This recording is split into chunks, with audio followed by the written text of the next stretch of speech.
Hey everybody, Benjamin here, Scentaur Fragrance Channel. How you doing, everybody? How's the fragrance life? How you doing? What's your scent of the day? So good to see ya. Today, I thought I would pull out some more indie fragrances for you guys. Some fresh indie fragrances for the upcoming spring season if you're looking forward to the spring. Yes, this video was recorded more in the winter when it's cold, but I thought that I would actually put these together and help you out a little bit. Look forward to some fresher fragrances that are maybe a little bit more complex and maybe a little bit more unique. Maybe you would like to wear them a little bit in the cold. So the first brand I actually want to start off with, again, this is an indie fragrance video. Indie fragrances are a little bit different. They're usually a little bit more unique, handcrafted. Sometimes you get better quality for the money, and there's usually a good amount of creativity. I'll kind of be highlighting a couple brands, and the first one I wanted to show was Scents by Bay. Guys, a pretty wonderful house. They got a lot to offer. Very generous people. Again, most of these things here, these samples and these fragrances were sent to me, but again, take it with a grain of salt if you'd like, but always honest with you. And Narcissus Musk is a very interesting Narcissus floral fragrance, white floral, very interesting. Has a unique, alluring kind of grabs the attention, kind of white floral, almost like and it's musky too, but the Narcissus has this almost dry white floral quality about it, and it does grab the attention. It plays so well with musk, and it's kind of a simple fragrance, but yet the Narcissus is so interesting that it can keep you interested and keep going with the fragrance. So actually one of my favorite musk fragrances of all time. I think it's very unisex, and I think for people who want a white floral fragrance that's very wearable, but yet still want something more interesting than maybe a normal white floral kind of fragrance, this might do something different for you and actually might turn you on. So nice fragrance, easy to layer with a lot of other fragrances, kind of simple probably to some people in the fragrance community, but for some people, because Narcissus is a different note, it's going to smell a little bit more unique. That might actually be something, you know, unique or exciting to them. So really nice fragrance. Another one from Scents by Bay is called Loop. This is their new and improved version. This is one of those green, like yellow, green, lemongrass almost smelling fragrances. A lot of salt, a little bit of sourness, a very gentlemanly almost kind of fragrance, but very unisex too. It's again, it's salty, it's musky, and it has this just classic gentlemanly quality about it. Not a lot of modern green fragrances. A lot of them go heavy on the oak moss or other things, and this one makes it, you know, interesting where it's salty and it has this unique blend of florals that really brightens up the fragrance. So this one's called Loop. If you're a gentleman out there, there's not a lot of fragrances. I have smelled a couple out there that kind of have a similar approach, but there's not a lot of them. Not very well known, and this one's probably the best bang for your buck. So Loop, and it performs pretty well too. Just a different kind of classic men's fragrance. Might not be for everybody, but if you do like you know, fougères and those types of things, and you like those aromatic fougères, this one's salty and almost a little bit sour, and just something, it's unique. I guess I should just put it that way. A unique fragrance for the gentleman, but I wouldn't be amazed if, you know, younger people, or even maybe a lady or two feels comfortable with wearing Loop. It all depends on you. So the next one is called Cotton Candy. Now this isn't as gourmand as you probably think of it is. If I was trying to sell this fragrance or really trying to push it, I would just tell you it's the best gourmand ever. But this fragrance is very different from what you would expect. It's called Cotton Candy, but it smells like the day after the carnival, the day after the festival. Maybe some old cotton candies around. You're getting some florals from some flowers outside of the festival, the party grounds, and there's, you know, remnants of things past, and you know, things in the breeze, old smells, old sweet cotton candy, and caramel corn, and there's a lot of caramel here, and there's actually a lot of orange marmalade.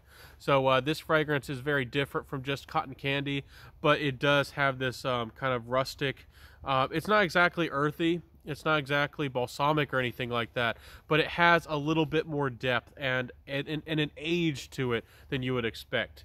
Kind of smells more like maybe a cotton candy liqueur, if they ever made such a thing. I'm sure that there's cotton candy flavored alcohol out there. So imagine that, like, you know, maybe some brandy, some earthiness, some rootiness, some woodiness, and you put a little bit of cotton candy in there. Maybe some old handmade cotton candy. So fascinating fragrance. Again, maybe comes off, this one's maybe a little bit mature. I'm not really sure, but it's fascinating. And if you do want a very wearable fragrance, something different about it. It's worth checking out too. So another couple fragrances I had to mention from the house of Sucre Label. This is called Sun Goddess. Now this is actually a very interesting fragrance. I don't think it's listed in the notes, but I get a coconut from this. Again, it's called Sun Goddess, and it's actually a really, really likable coconut. And then I get this white coffee almost kind of smell to this fragrance. So it's fresh, and it's a likable sun fragrance, but yeah, it's got coffee to it as well. So I don't know exactly what the meaning of Java is. I'll look it up. But to me, this makes me think of a fragrance that's called Sun Java. It's got that classic, it reminds me of like Hawaiian coffee kind of vibe to it. And it's got a unique quality about it. It's fresh. Yes, it's a little bit soapy in the background, but yet it has that coconut, that really likable, full-bodied, you know, slightly sweet, not very sweet coconut. And then you got a little bit of that white, almost like coffee in the background. It really adds an interesting, a little twist and a flair to this fragrance. So Sun Goddess, really nice fragrance here. I think it's perfect for the anywhere, anytime, 24/7, all year long around fragrance. It's not just a outdoor fragrance. It's not just a hot, you know, humid, you know, a 90 or 100 degree Fahrenheit type of weather fragrance. It's actually a nice, really nice one. The next one here from Sucre Label I did want to mention is called Cream Tea. Now, a lot of ladies might be looking for this. This is your tea time. This is your little your fragrance that smells like thyme. The perfect smell that you'd want when you know, maybe had a tea party with your stuffed animals. Now, I've never done that, of course, as a guy. But this fragrance here has a really interesting fruity kind of blend to it. Again, it has lots of fruits, has lots of flowers. It does have tea in the background, and it just smells like one of the best potpourri. It does have almost a little bit of that dry potpourri kind of quality to it, like a blend of flowers. I do get like a blueberry, more of a blueberry, almost lavender combination to this fragrance. And it's just a joy. I promise you that if you've been looking for your perfect tea time fragrance that's relaxing with florals and fruits, this one I think is going to do you right. And there is some creaminess in the background. Not the most tea focused or tea centric fragrance that I've ever smelled, honestly, but it does have a really nice blend of what a cheerful, you know, spring tea time fragrance outside when all the flowers are blooming. It does capture a very nice smell and an imagery to the fragrance. If you're looking for a pure tea fragrance, there's Tea for Two out there, and there's a number of fragrances out there that kind of focus a little bit more on tea. Anyways, let's jump to a couple more fragrances. I'm going to wrap up this video. I don't want to take all day with you guys, but the house of Geisha is another fragrance house that's underrepresented. This one is kind of an indie house of sorts too. I did want to mention, especially for the ladies, Rouge. Check this one out. Rouge is a really nice fragrance. Has this like cinnamon candy, like a cinnamon chewing gum type of quality about it. If you like those Red Hots or any of that cinnamon, again, chewing bubble gum, this really has a very similar smell. It has an energetic quality, a seductiveness about it. It does have a little bit of that red tobacco by Mansara type of smell, but it doesn't have the tobacco, and it just is a very seductive, charming, femme fatale kind of fragrance. So again, this is from the house of Geisha called Rouge. You know, this fragrance could really work magic for you, and quite a charming fragrance. Not overtly sweet either. None of these are really girly girl fragrances. Not really going for that. Guys, here's one for you. This is from the house of Geisha. This one's called Aroma M. A very well blended, aromatic, woody fragrance. But here there is a really unique blend of kind of sour components that really gives a really nice balance, and some aldehydes are used here as well. It's a unisex fragrance. All the fragrances from the house of Geisha are marketed as unisex, and they're actually more Japanese in style. But the Noir is probably my favorite. But this Aroma M could work beautifully on just about anybody. But guys, if you do like aromatic, timeless, easy to wear, citrus woody fragrances, Aroma M from the house of Geisha you might want to put that on your radar.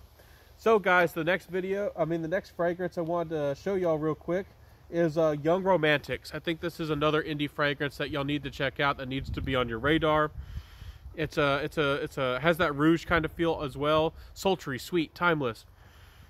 Just a very, almost has like a Romeo and Juliet, kind of like a wine almost kind of vibe to it. Really nice fragrance, Young Romantics. I think it's a big top seller from the brand. I love Madar, I love Whisper Your Bitter Things, and I love Versailles from the House of Posey, but this one also will do you magic. So guys, I hope that you enjoyed my video here today. I hope that you enjoyed everything that I'm doing over here. There's a lot of beautiful fragrances out there, and I hope that I showcase some new ones for you to explore. These are some indie fragrances that have been on my radar and have really been actually growing on me and proving themselves to me that they're going to be good fragrances and worth checking out for you to explore. So guys, hope that you had a fun time.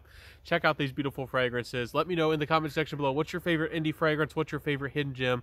What's your favorite fragrance that nobody else knows about? So I'll catch you, everybody. Have a beautiful day. Wear what you love, rock what you got, and I'll catch you in the next video. Peace out, everybody, and bye.